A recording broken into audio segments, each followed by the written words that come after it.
हाय, hello, नमस्कार. Nikit the foodie या चॅनलवर तुमच्या सर्वांचे पुन्हा एकदा स्वागत आहे.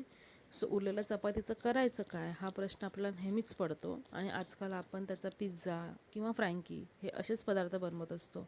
पण ही जी काही फोडणीची चपाती आहे हिची चवच काही वेगळी लागते. नक्की ट्राय करून बघा आणि ही झटपट होणारी आहे.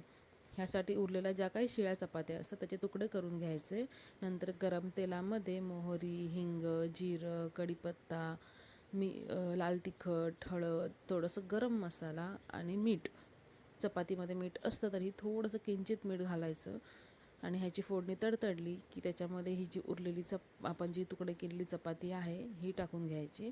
आवडत असेल तर वरून कोथिंबीरही शिवरू शकता. पण ही चपाती टाकल्यानंतर, तुकडे टाकल्यानंतर चांगलं एक 2 ते 3 मिनटं त्याला फास्ट या मीडियम गॅसवरती जरा कंटिन्यू परतत राहायचं. सो ते थोडंसं क्रिस्पीसुद्धा होतं. तुम्हाला जसं आवडतं तसं तुम्ही करू शकता.